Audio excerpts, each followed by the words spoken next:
Hello, everyone out there in podcast world. I hope you're having a great day. You are listening to the Service Business Mastery Podcast, the podcast focused on service business owners, managers, and technicians who are considering becoming business owners themselves. My goal with this podcast is to ask the unasked questions, and I don't know if I said this or not, but you're listening to Tersh. I'm the host. If you've never listened to this episode before, let me rephrase that, getting tongue-tied here. I'm super excited about today's episode. If you've never listened to this show at all, you may not know I'm a junkie for being paperless and also being remote. And so when I have guests on like we have today, Gabriel Pinchev with FieldPulse, I get super excited because I really love metrics and I really love the fact that I carry my office around on my backpack and I can access everything remotely. And I think that when you're starting out, a lot of people are overwhelmed by the word CRM or getting started with CRM. I get a lot of questions, at what point am I big enough to start having a CRM? Like, do I start out with an Excel spreadsheet, or should I start out with a program like FieldPulse? Like, when do I do that? And my answer is always the same. As soon as you open up, I'd start with the CRM, because you want to get one. It's kind of a catch-22 because as you grow, you learn like, okay, I need to do X, Y, and Z.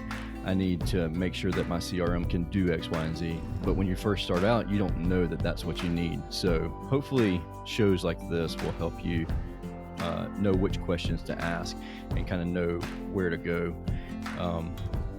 when it comes to CRM. So I'd like to welcome to the show Gabriel, and I'm super excited to help our audience in answering some of those questions that they may not know to ask. Hey, thanks for having me on. Yeah, absolutely. So a little bit about you. Where are you located and how did you get into the tech side of things? Sure. So I'm in Dallas, Texas. So my name's Gabriel Pinchev, and I founded FieldPulse a few years ago. And so, as I always say, is that founders in SaaS space typically come from two ways. They either come from the technical side or they come from the domain expertise of being within the industry. And so I came from the software side. I had worked in different software solutions, but also worked with different small business software solutions, specifically in the mobility space. I was a mobility consultant, working for a large company. And so one of our clients specifically resold and worked with some in-house small mobile solutions that were designed towards small businesses.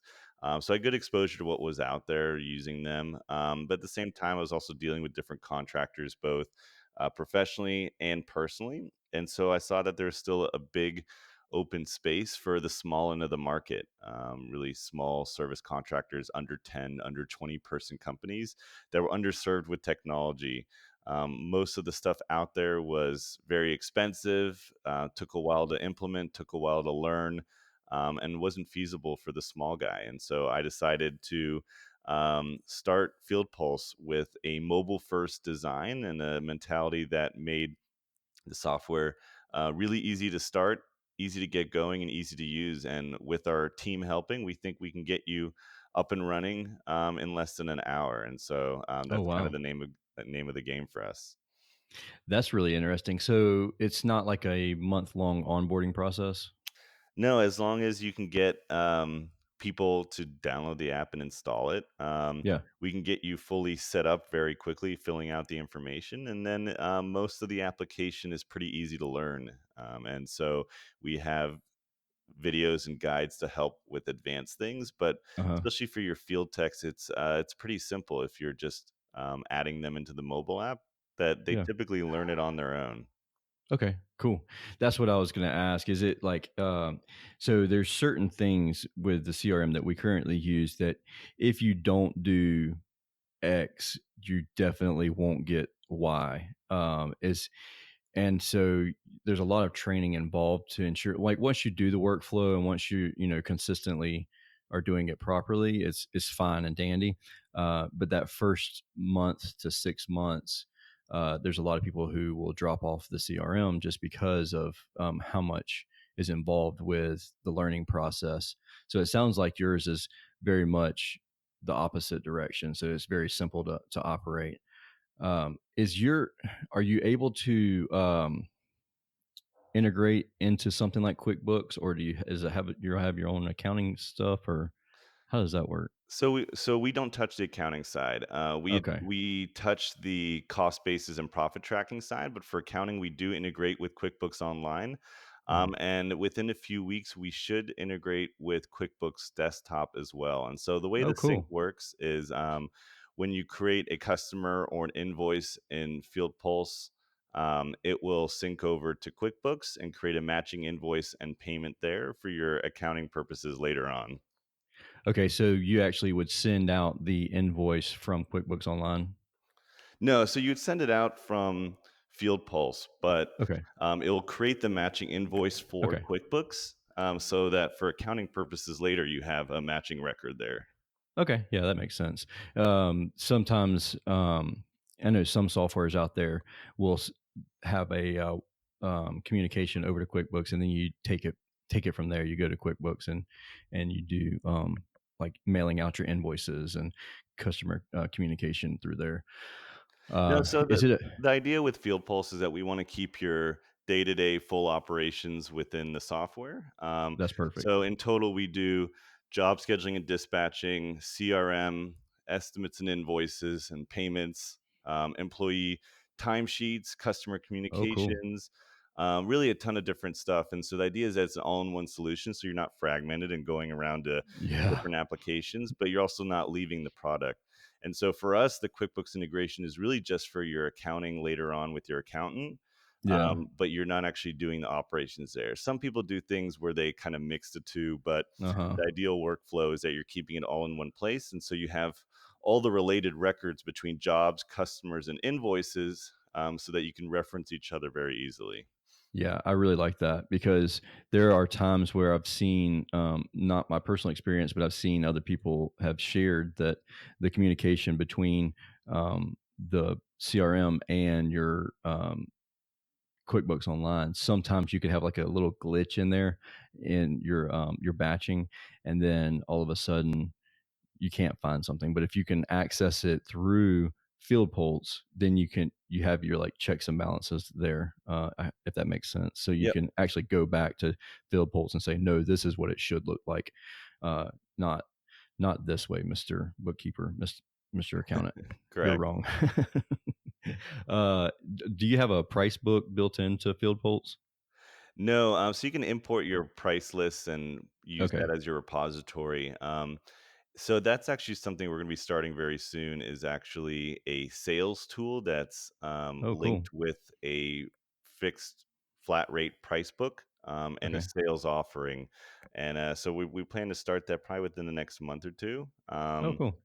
And it's going to be a combination of a flat rate price book, but also a way of pitching kind of a good, better, best options that applies to some industries.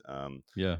And it really depends on the type of business you run, but there's a lot of psychology in offering good, better, best offerings. And so a lot of what we want to do going forward with our software is helping you sell better and sell more. And Mhm. that's kind of the first start of it. Yeah, I agree with that 100%. And I think that any CRM that's not doing that is really a disservice to the client. So before we started recording, we were talking a little bit about your social media, and that's how I found you because I do a lot of Instagram, both personal and on business pages, and Facebook. But if you're not following Field Pulse on Instagram and Facebook, you're doing yourself a disservice because the comedy value that comes from just following the Instagram page is just next level. I mean, it's hilarious. With that being said, if you go to your Instagram page, you actually have on there where you can take quizzes, which is really cool. I thought. S- uh I'm not a an expert on a lot of the things that you offer these quizzes for. But I thought that was really cool, and it also brought to my attention that even though like someone like Service Titan, they're predominantly going to be electrical, plumbing, and HVAC. You have the ability. I mean, you have roofing, pressure washing, plumbing, HVAC, electrical, drywall, lawn care. Like you have all of that stuff just in the little quizzes alone, in your little in the feed there on the Instagram page. So in your stories. So do you offer more than that, or is that your go to trades that you typically work with? Yeah, I think like most of softwares that you typically target the plumbing, electrical, and HVAC industries, and that's based on volume. Right, right. But our customer base stretches across so many different industries, and really any type of mobile service business or service contractor that's on the smaller end, we typically have as a customer. I mean, we get everything from beehive and swarm removal to Oh, chimney cool. sweeping to even like death scene cleanup. It's really Wow. there's such a wide range of what we get, but of course we do have a focus, and then a focus in terms of how we kind of target our audience as well. But yeah, of course you get a wide range. Yeah, that's cool because you if you can target, I mean, if you have the ability, obviously, it makes some things more difficult because our career fields are a little different. Like especially when it comes to roofing versus a service company that catches 5 or 6 service calls a day per Mhm. tech, and then like a roofing crew that just goes out there and they're on the same job for a week or something like that. I could see a challenge on that for sure. So it's cool that you're able to cross over those barriers and those boundaries there. Yeah, I think the difference is that what we call or what we say is that we cater also to like the service contractor, because a lot of these guys are doing a mix of both service based work and project based work. Yeah. And so we wanted to cater to both. And then so in that, we also get both ends of the spectrum doing fully, kind of like a roofer that only does full roofs. Hmm. And then companies that only do service businesses. And the way we do that is that we have both project management and project tracking, as well as jobs and services. And they actually link to each other. So if you do project based work, you would enable that module in the system, Hmm. and then you'd create a project for those longer term projects, but you'd actually still use the jobs and services to allocate the work within that. Okay. So it also lets you manage more complex projects where you're dispatching different people for different parts at different times by Yeah. structuring it as one parent project and then allocating different jobs within that project. So it allows us to kind of service both ends, and especially the companies that do a mix, which is a challenge because many companies do same day service work, and then they'll also take on larger projects. And I think that's Mhm. also common in HVAC. Yeah, and I have a lot of friends who do multi trades also. So they may have a roofing division and an HVAC division and a pumper truck division and plumbing and so those companies I find they're actually uh, offering different CRMs. Like they're carrying different Oh, really? programs. So like the roofers, they all have this CRM, and then the handyman service uses this CRM. Mhm. So that's overwhelming for me to Yeah. even think about. So And in the tool, in FieldPulse, you can structure your company as multiple teams so that if you do divide it into multiple ways, you can kind of segment them out. And so your schedules won't collide when you're looking at just, let's say, plumbing work and then no, just that's cool. HVAC work, if it is very different for you. But oftentimes, when you're in two different trades, you do try to align kind of the type of work you do, kind of like Hmm. you do, Hmm. so that you're managing kind of similar schedules. But in the end, the people doing the work are often have to be specialized for that, and so you want to segment them into teams anyway. Yeah, that's a good point. So I know that you're not super you don't like coming on these shows and just talking all about Phil Pulse, and I understand that completely. But I am super inquisitive when it comes to Sure. softwares like yours. Um, but there's something else that you and I were talking about beforehand that I'd like to touch on a little bit too before we get off of here, and that's the wording of invoices and proposals and stuff like that. So, for the listeners that don't know, I think that I've already shared this. I know that I have a full series of recordings. I haven't released them all yet, but where we got sued because of a client that wanted us to pay for his new flooring, and what saved us was basically the wording on our invoices. What do you have something in Field Pulse where it's like on every time, let's see, how could this happen? Every time this task code is brought up, automatically they have to fill out this waiver form. Is that a thing? I haven't heard of that. I just kind of made it up while I was thinking out loud. But No, but it all starts with kind of the process you have with your company. okay, And okay, so you can attach notes, you can attach contracts, you can make them customers sign off on them. We have custom forms that you can create and fill out and have the customers sign off. And so, in general, we think it's great practice to always include as many details as you can and get sign off. And that's hmm, in it depends on what industry you're in and how you do it, but that's in different parts throughout the process. So, when you're providing an estimate, we think it's critical to include a ton of details, which is tough to do when you're doing manual written invoices and yeah, estimates. So being able to copy stuff you've already written straight into your estimate very quickly is critical. But the mhm, more details you have, the less room there is for ambiguity and arguments later on. So including those details, getting them signed off ahead of time because you can have signature sign off either in person or send them via email is okay, important to avoiding disputes. And this continues on further down if you're doing more project based work and you have change orders. I believe you never do a change order before it's been priced and signed off from a customer. yes, I think that's one of the biggest areas of disputes typically. Like, oh, I didn't realize you're going to charge me for that. So don't even start the work until you get it approved in writing with pricing. hmm, And the problem is people tend to skip those things because they don't have time. They don't want to go back home to write it up. But yep, when you can do it quickly in the field on your phone, on your tablet, um, press a few buttons, create a new change order, and send it for signature or have them sign on the spot, it really saves you those headaches later on when it comes to details. And then, kind of like your incident, hmm, even after work, recording the details of what happened, recording photos, taking photos, and attaching them in the system can save you later on because once the job is done, you can attach notes, you can attach comments, you can attach files and photos that show what you did. So not only do our customers use that for their team members to kind of show the work they did to their managers that aren't there, hmm. but it's great for record keeping and proof when you need it later on, kind of like you did in your scenario. Yeah, that's so you are able to add photos, upload photos to the program. Correct. Yep. Okay. And the photos that are added, are they added to the location or are they added to the customer?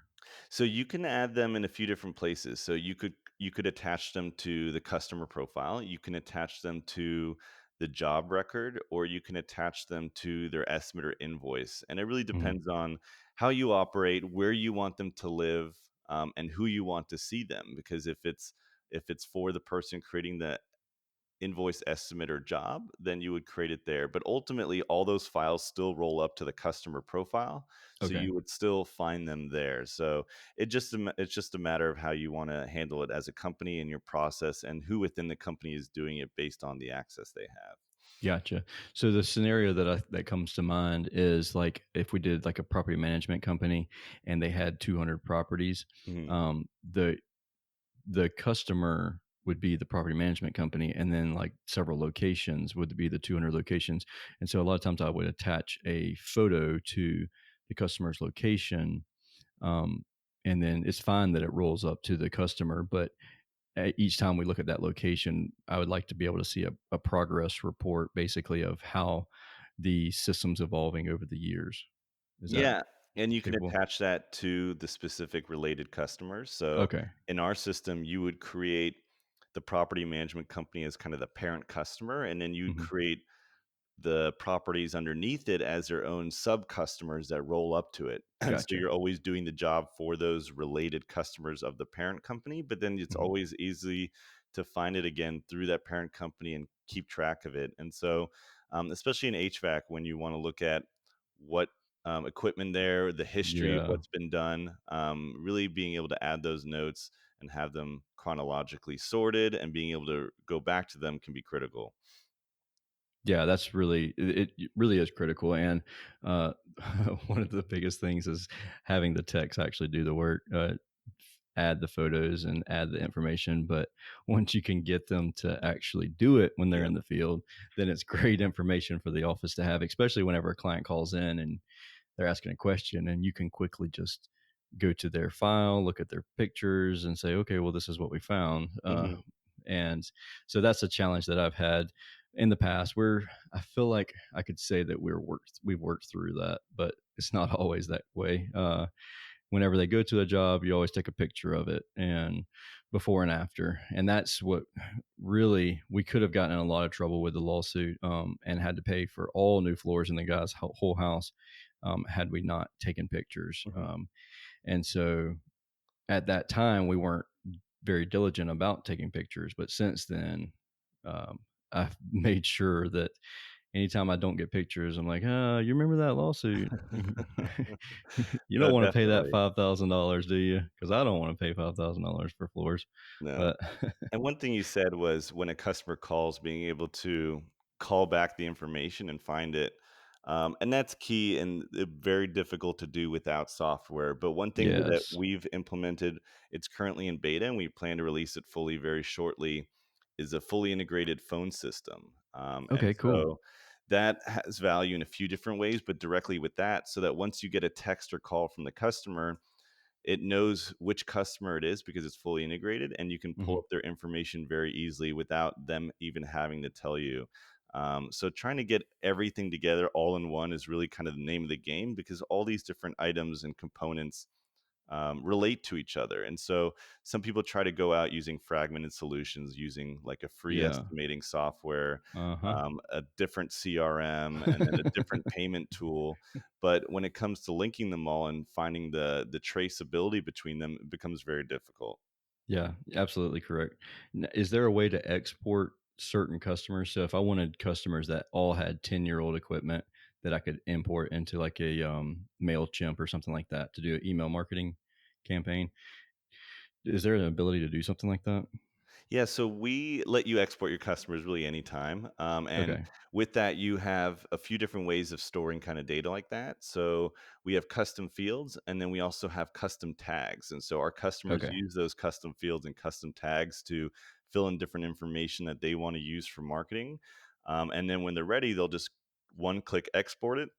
Mhm. They'll filter by those certain tags, and then they'll put it into something like MailChimp, and then do their email marketing that way. Eventually, I think within the next year or so, we're probably going to either do a very heavy integration with another email marketing tool or build one in house. And that's something in discussion on the roadmap. But Cool. in general, our big focus in the next year Mhm. is finding ways to help get you more business.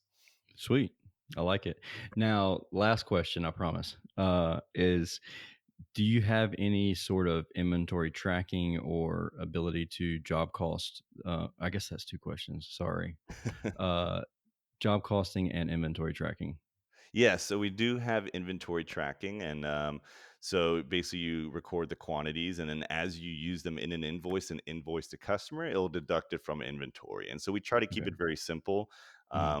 because some people don't want to get too crazy, but they obviously want to know what they have on hand, and know when they're getting low and know who's using what. So we do have a system to record that. For the cost tracking.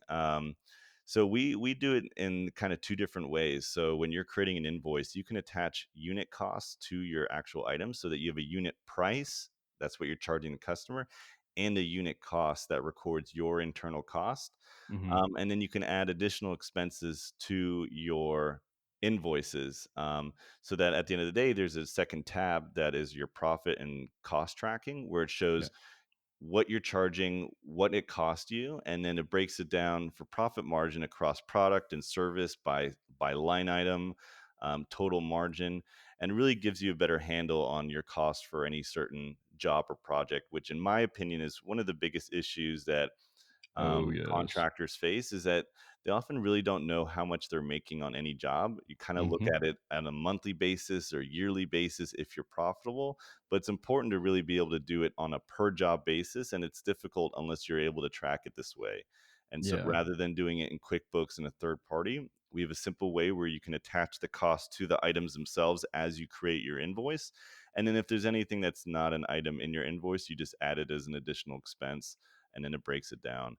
On Um, that costing, is there, the labor so is there, like, your that technician's labor burden and then tracks how long they're on that job? Is that part of the job costing, or you have to know kind of so what they're yes, but it also depends on how you do it. So, okay, okay, um, if you're so you can record labor, mhm, and if you're not showing it as a line item, you can actually put it on and then hide it. We okay, have a few ways to actually get that time that they spent. We have what we call a job duration for that job, and it automatically tracks how long the job was in the in progress status, and then it okay, calculates the job duration, and you can use that to pull it into your invoice for either the cost or the price for your customer. okay, Alternatively, you can also use the employee's timesheet if they're clocking in and out during the day for okay, that specific job, and then pull that into the timesheet. But it really depends also on how you configure your invoice for the customer, because um, we don't agree, or I don't know if agree is the right word, but we don't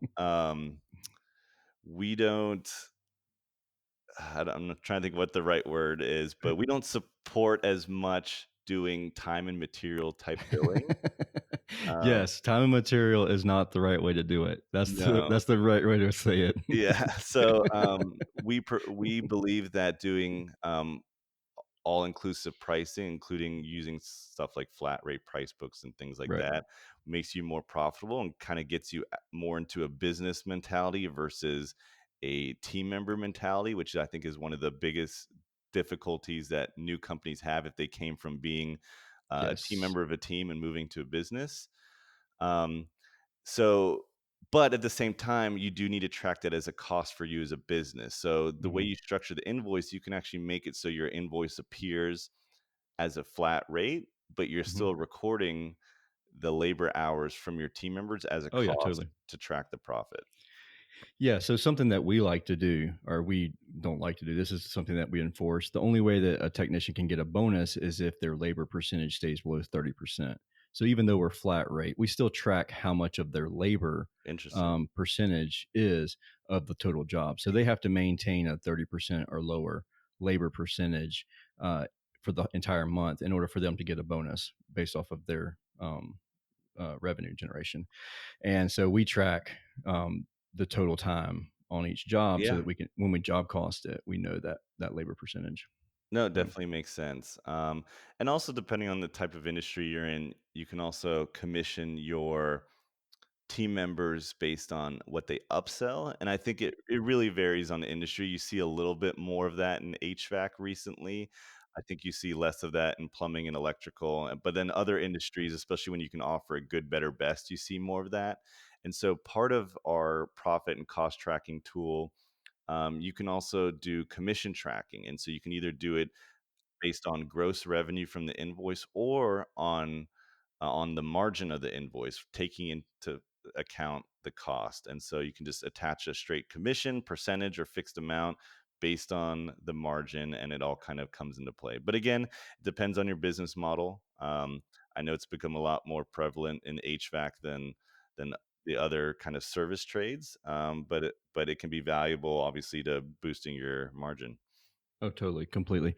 And whenever you go to collecting payments, do you have a credit card like a merchant services built into it, or is Yep. that okay? And then financing, do you have an integration with a finance company, or is that something that might be coming in the future? Yeah, we do. So Okay. we have our tightly knit payment platform that we have a great partner with, that we have a great relationship with, and it's fully integrated in the platform so that you can take payment on the spot. You can take payment remotely in the computer if you're doing it like over the phone, or you can send for payment via email.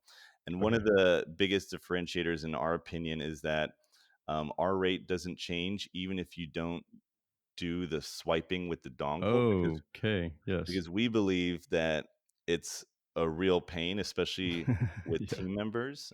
Yep. The newer dongles have to be charged. They're Yep. expensive. People lose them. They're not there, and a lot of processors, the rates goes up dramatically if you're not using it. So Mhm. we kind of assume you're not going to use it. We make it one flat rate, and then you can just use your mobile phone to scan it with the camera and put it in, or you can key it in, or if you're sending online, the customer does it. But it's very easy. And our customers are a big fan of that. And then your second question was around financing. So we do have a partner called Service Finance, and so we're integrated with them where you can, from a Field Pulse invoice, you can click a button and then it will launch a new application for your customer on the spot, and it fills in a little bit of information that you already have on them, and then from Mhm. there they'll fill out the application and submit it, so that you're likely to win more jobs because they're not having to go get financing elsewhere. Because if you're doing a $10,000 job, a lot of people can't write that check, and obviously the easier you make it for Yeah. them to afford it, and not having to go to through a bank or a separate party, Mhm. the more likely I think they are to go with you. I agree. And so that is built into it, or is it easily I know It's an you said that. integration that's Okay. with the company Service Finance, and so Service um, finance. Okay. it's it's it's kind of built into the app so that when you click a button, it opens up their application Okay. within our application. Yeah, so it doesn't take you like, you don't have to go to a different app to open up and then, like, punch all your numbers back into the other app, and so you're, like, fumbling back and forth between 2 No, apps no, and no. okay, Yep. sweet. That's perfect, and then on that, whenever they actually collect when you collect for that, do you have to run it as a credit card? So you get charged that 3% or whatever percentage it is again?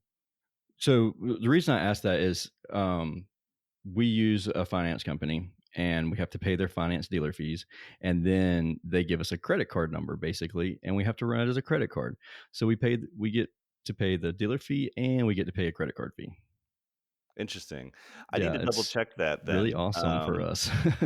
Yeah, 'cause I don't believe that's how they do it, but I need to double check. I've never heard of anybody doing that except for us. Okay. So I didn't so that's yeah, lucky I mean, us. But yeah, that kind of increases it another 3% or so, right? right, exactly. So if you're paying 16% for 60 months, 0% financing, and then you pay another 3%, like, hello, there's no profits in that job.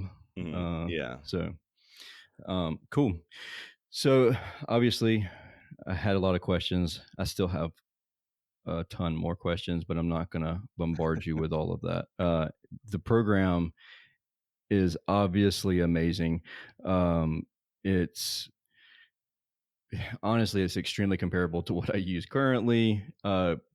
Price wise, how is that even created? Is it per technician, a flat fee? Is it per all total users?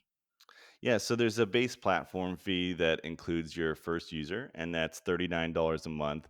And we're really designed for the smaller end of the market, so Okay. under 10, under 20 people, and we have a ton of customers that are single operators using it as well.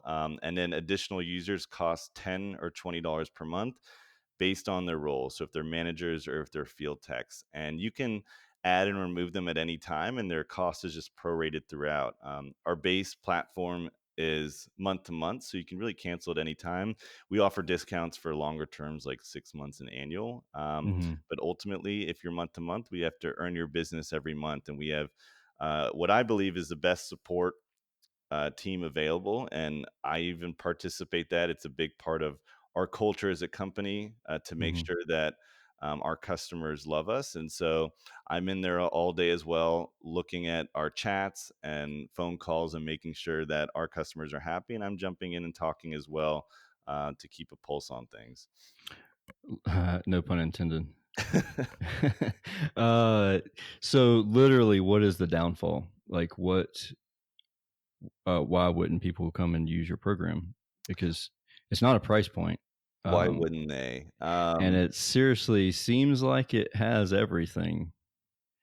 Um, I think that's a good question. It depends on your company size. I don't think we're catered for larger companies that are probably 100 or more. okay, but that's like a very small percentage Yeah, of everybody out there. I correct. feel like. Yeah, no, we believe most of the market is under 20, 30 person companies, and that's who Yeah. we target. Um, it, downfalls. I mean, some other applications might have more. It's probably not a question you get very No, often. it's not, but it's not a bad question, and we're pretty Yeah. transparent.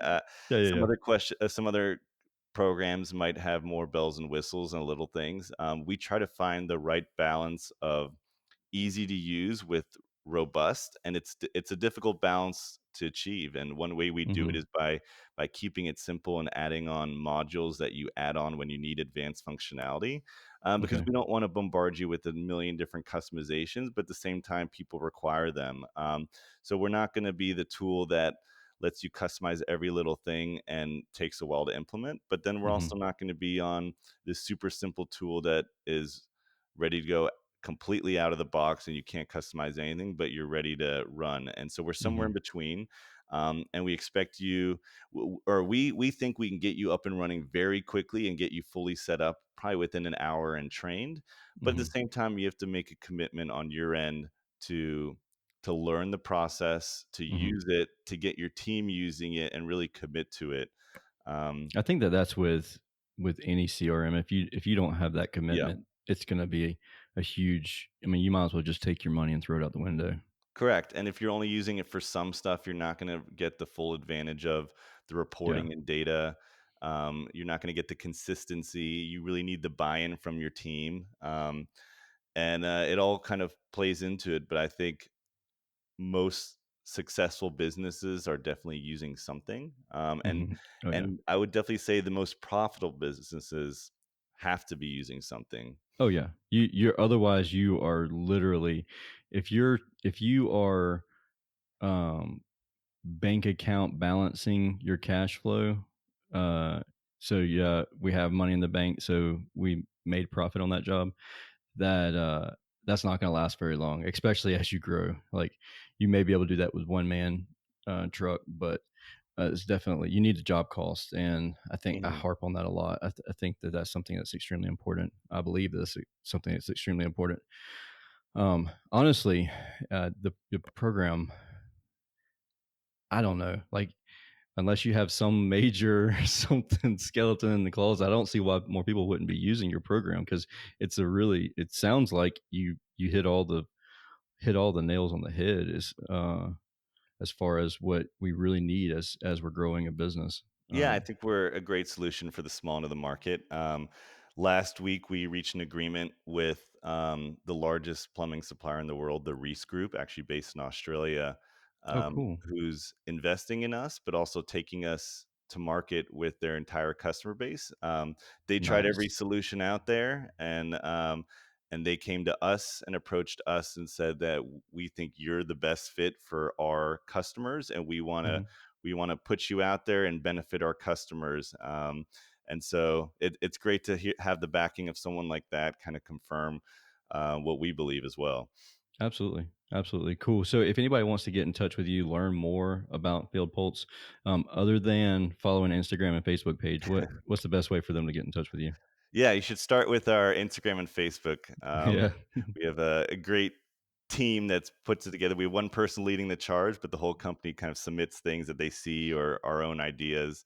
But then fieldpulse.com, and you can just chat with us on the site. You can call in, you can schedule a demo. I think we offer the best support and sales to help you get going. And if you want to chat with me, you can ask for Gabe or Gabriel, and you should be able to reach me as well. Sweet, Gabe. Thank you so much for coming on the show. All right. Well, thank you for having me. So, anybody that's listening to this podcast, if you found value in this episode, please, if you're listening to it on your phone, take a screenshot and share it on Instagram and tag Field Pulse, tag me. It's just my first and last name, Tersh Blissett. And if you have any questions for me personally, feel free to reach out to me. My email is tersh@icebound.us. A little bit of news for me and the podcast. We're still continuing the podcast. It's not anything like that, but I'm starting another podcast also focused on answering questions for homeowners, mainly in our local market, but also other places. So if you have anything that you feel like it would be of added value for the homeowner specifically, please reach out to me, because I'd like to provide as much value as possible to the homeowner. It's not going to be like a technical, like YouTube university, how to fix an air conditioning unit or anything like that. It's more just going to be an education type module, like make sure you change your filters every 30 days. This is a reason why, that type of stuff. But anyways, if you have anything that you'd like to add to that, please reach out to me. And we have about 20 episodes recorded so far, and I'd like to have probably about another 20 of them before I start releasing them. That way I'm very consistent with it. But with that being said, thank you again for listening to the Service Business Mastery Podcast, the podcast focused on service business owners, managers, and technicians who are considering becoming business owners themselves. Until we talk again next week, I hope you have a great week. And this is Thanksgiving week, and I should be releasing it this week. So happy Thanksgiving. And if you're listening in America, if not, reach out to me. I'll explain Thanksgiving to you. I have a funny story about that. But anyways, until next week, we'll talk again soon.